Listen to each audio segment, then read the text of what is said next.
Hello बच्चों, सब ठीक ठाक। हमारे प्यारे बच्चों, आज आपको एक सीबीएसई का बहुत बड़ा अपडेट देने वाले हैं। बहुत बड़ा खुशखबरी है, गुड न्यूज है। क्लास 10th के बच्चों के लिए है। क्लास 10th के बच्चे पहली बार जो इस एग्जाम में बैठे होंगे, तो एक एग्जाम हो चुका है ऑलरेडी और सेकेंड बोर्ड एग्जाम का इंतजार कर रहे थे। उनको लग रहा था कि कब एग्जाम का डेट आएगा, क्या आएगा।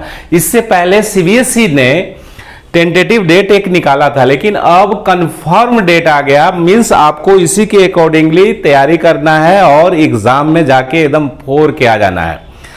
मेरा ऐसा विश्वास है, मेरा आशीर्वाद आप लोग के साथ रहेगा जो सेकेंड बोर्ड एग्जाम में बैठने वाले हैं। तो आज इस सेशन में हम बात करेंगे, एक तो एग्जाम का डेट शीट देखेंगे, कैसे क्या है, कितना गैप मिला है, पहला।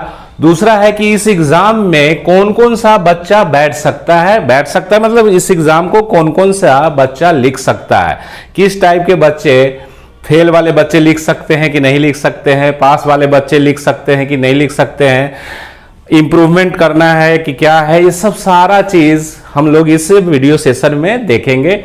वीडियो ज़्यादा बड़ा नहीं होगा, तो शुरुआत करते हैं। आगे बढ़ने से पहले मैं बता देता हूं कि मैं परफेक्ट मैथमेटिक्स क्लासेस का ऑनर राकेश सर बोल रहा हूं। मैं विगत 15 सालों से मैथ पढ़ा रहा हूं, तो आप मेरे अनुभव को समझ सकते हैं और इस अनुभव के आधार पे सीबीएसई का कई एक बार मैंने कॉपी भी चेक किया है और मेरे काफ़ी जो फ्रेंड हैं वो सीबीएसई बोर्ड में हैं भी। सीबीएसई स्कूल, एफिलिएटेड स्कूल जो होता है उसमें टीचर भी हैं, तो मेरा बराबर बात होते रहता है।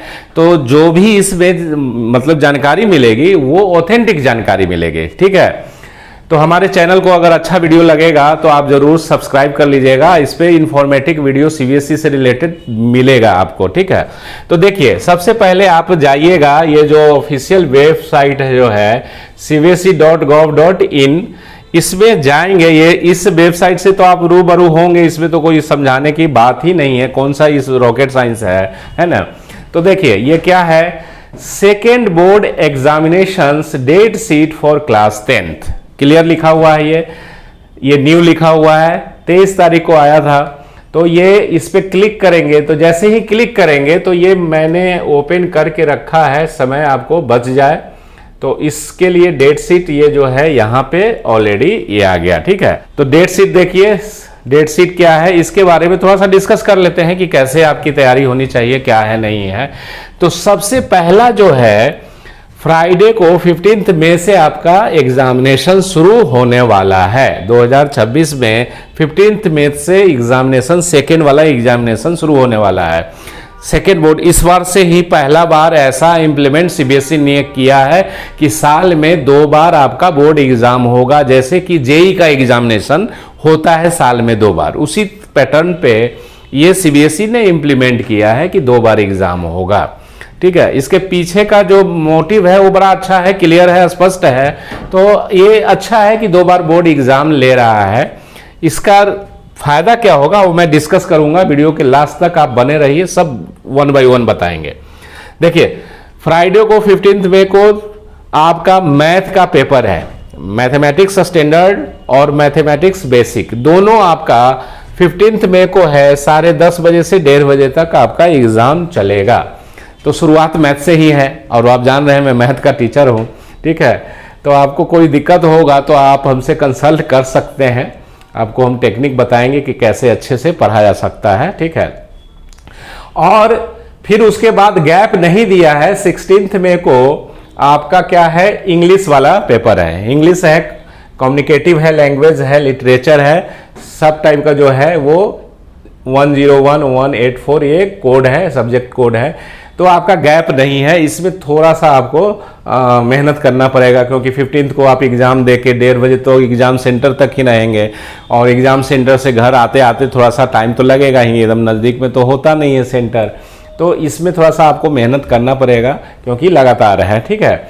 अब 18 को क्या है, साइंस है। इसमें एक दिन का आपको गैप हो गया संडे के कारण, तो साइंस में थोड़ा सा आपको मौका एक दिन का मिल जाएगा, मतलब स्टडी रिवीजन करने के लिए, ठीक है। मेन तो रिवीजन ही होता है एग्जाम के बीच में।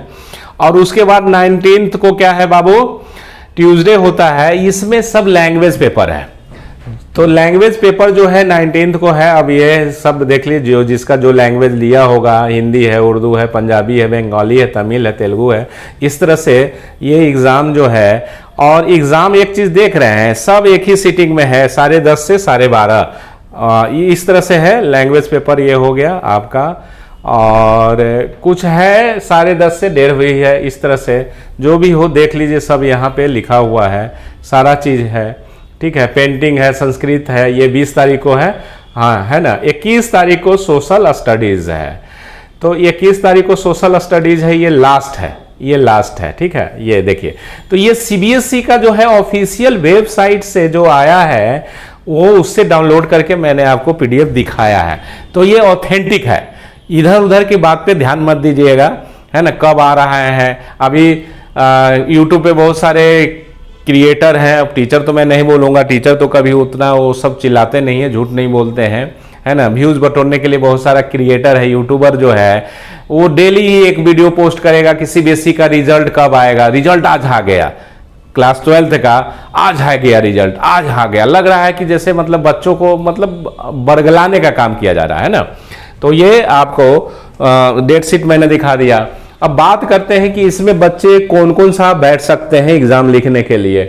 तो मेरे प्यारे बच्चों, है क्या कि जैसे देखिए, बहुत सारे जो बच्चे ऐसे होंगे जो इम्प्रूवमेंट के लिए एग्जाम लिखना चाहेंगे, है ना। और ये मैं बात करूंगा जो 2026 में पहली बार बोर्ड एग्जाम लिखे होंगे उनके लिए। पिछले सत्र में जो एग्जाम लिखे हैं उनके लिए मैं इस वीडियो में नहीं चर्चा करूंगा। पहली बार जो लिखे होंगे, पहला पेपर मतलब फर्स्ट अटेम्प्ट वाला जो एग्जाम था, ये तो सेकेंड अटेम्प्ट वाला है ना।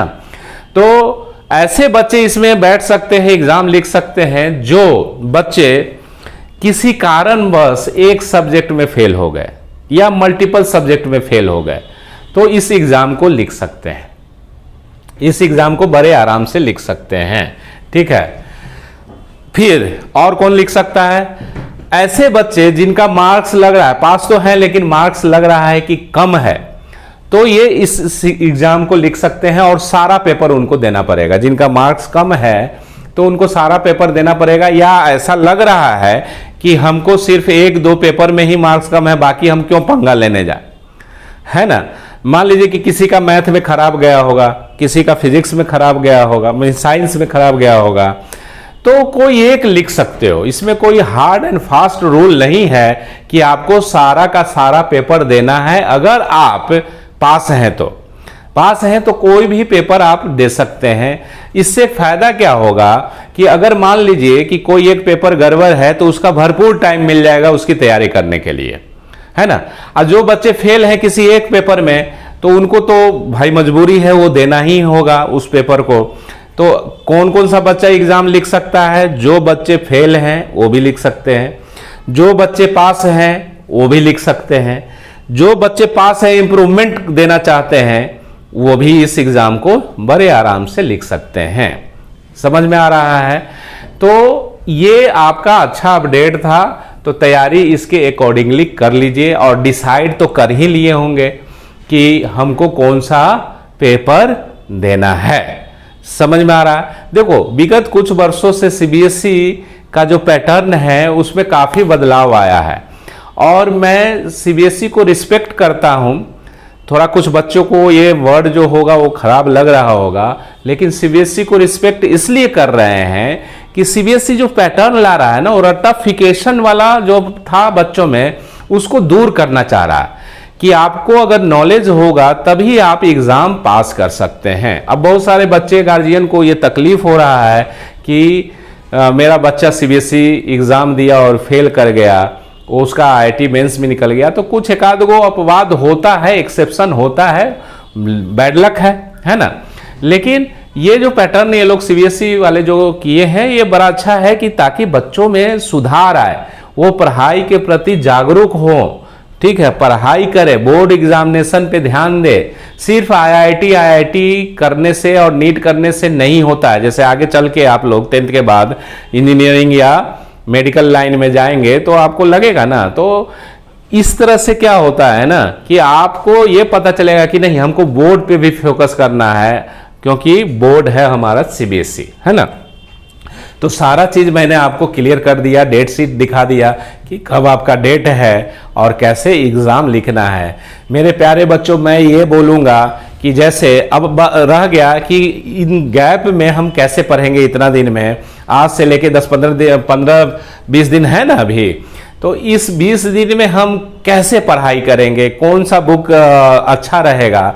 तो मेरा मानो कि तुम क्या करो, जैसे ये देखो, एक मिनट, एक तो एनसीईआरटी बना लेना और उसके बाद फिर आर डी शर्मा का बना लेना, ठीक है। आर डी शर्मा का ये बना लेना। आर डी शर्मा का जो बुक होता है ना वो काफ़ी अच्छा होता है। आर डी शर्मा का जो बुक होता है वो काफ़ी अच्छा होता है। तो आर डी शर्मा का आप लाइन बाय लाइन कोशिश कीजिएगा बना लेने के लिए। क्योंकि ये जो है मैथमेटिक्स जो है, मैथ का मैंने आपको मैथ का दिखा, चूंकि मैं मैथ का टीचर हूं, मेरा ये कोचिंग है जहां से मैं ये वीडियो शूट कर रहा हूं, स्टूडियो जो है, कोचिंग जो है, वहां से मैं ये वीडियो शूट कर रहा हूं। तो मैथ के लिए सबसे अच्छा जो अगर बुक है तो मैं एक बार और इनका नाम दिखा देता हूं, आर डी शर्मा, ठीक है। ये आर डी शर्मा जो है ये बहुत अच्छा बुक है। तो इस बुक से आप बनाइए, लाइन बाय लाइन बनाइए। आप अगर 11th में भी जाएंगे तो इसी बुक को मैं प्रिफर करता हूं, इससे अच्छा कोई बुक नहीं है। आर एस अग्रवाल से भी ज़्यादा अच्छा है। आर एस अग्रवाल थोड़ा सा इजी भी पड़ता है और सबसे मतलब टफ और अच्छा, इसको ढंग से पढ़ेंगे तो आईआईटी मेंस भी निकल सकता है, क्लियर हो सकता है। समझ में आ रहा है? तो आप अच्छा से एग्ज़ाम दीजिए, हड़बड़ाना नहीं है। अगर आपका सिर्फ एक पेपर देना है तो आर डी शर्मा को लाइन बाय लाइन बना लीजिएगा। एनसीईआरटी का भी क्वेश्चन इसमें तो रहता ही है। तो आई बात समझ में? तो आई होप आपको ये वीडियो अच्छा लगा होगा। आप कमेंट्स में ज़रूर लिखिए कि आप जो एग्ज़ाम ये सेकेंड वाला देने जा रहे हैं तो आप किस रीज़न से देने जा रहे हैं। आप अपना मार्क्स बढ़वाना चाह रहे हैं इसलिए देने जा रहे हैं, या आपको किसी एक सब्जेक्ट में क्रॉस लग गया है, फेल हो गए हैं कम, या किसी सब्जेक्ट में मार्क्स कम आया है, इसके कारण आप एग्ज़ाम लिखने वाले हैं, है ना। और देखो ये सीबीएसई ने जो ये इम्प्लीमेंट किया है अच्छा इसलिए है, सेकेंड बोर्ड एग्जामिनेशन का जो कंसेप्ट लाया अच्छा इसलिए बोल रहा हूं मैं, क्योंकि इसमें मार्क्स में पास और फेल वाला कोई जिक्र नहीं रहेगा। अगर मान लीजिए कि पहला अटेम्प्ट में आपने कोई पेपर में फेल हो गए, ठीक है, और उसके बाद यहां इस एग्जाम में दे के, सेकेंड वाला एग्जाम में दे के क्लियर कर लेंगे तो किसी भी मार्कशीट में आपका जो बन के आएगा वो फेल नहीं लिखा हुआ रहेगा। तो कितना अच्छा चीज है कि नहीं। और बेस्ट ऑफ दोनों एग्जाम लिया जाएगा। मान लीजिए कि मैथ में पहला अटेम्प्ट, पहली बार जो एग्जाम हुआ था उसमें आपका 50 आया, इसमें मान लो कि 60 आया, तो 60 वाला कंसीडर किया जाएगा। जो बेस्ट रहेगा दोनों में से, जो अच्छा ज्यादा मार्क्स रहेगा उसी का आपका मार्कशीट बन के आएगा। आई बात समझ में? मार्कशीट जो होगा वो डिजी लॉकर्स में भी आप देख सकते हैं, वेबसाइट पे भी देख सकते हैं, चेक कर सकते हैं, स्कूल में जाके भी चेक कर सकते हैं। तो अभी आप एग्जाम लिखिए, क्योंकि आपका मार्कशीट तो कंबाइंड होके ना आएगा। है, समझ में आ रहा है ना? मीन्स पहला और दूसरा का देख के ही ना बेस्ट वाला देगा सीबीएसई। तो आई होप बहुत ज़्यादा अगर डिस्कस करेंगे वीडियो लंबा हो जाएगा। तो आपको ये वीडियो पसंद आया होगा तो हमारा चैनल परफेक्ट मैथमेटिक्स क्लासेस को ज्वाइन, सब्सक्राइब, लाइक कर दीजिए। हाँ बच्चों, अगर आप क्लास 11th का तैयारी करना चाहते हैं 10th बोर्ड एग्जामिनेशन देने के बाद, या जो नहीं सेकेंड वाला बोर्ड एग्जाम देंगे, तो आप हमारे पटना सेंटर ऑफलाइन सेंटर में विजिट कर सकते हैं। अभी नामांकन चालू है ना। यहाँ पे class 9th, class 10th, class 11th, class 12th, IIT JEE, NDA, CUET की तैयारी होती है। क्लियर? तो आज के लिए इतना ही। थैंक यू, धन्यवाद, टेक केयर। फिर हम मिलते हैं अगले नए अपडेट में।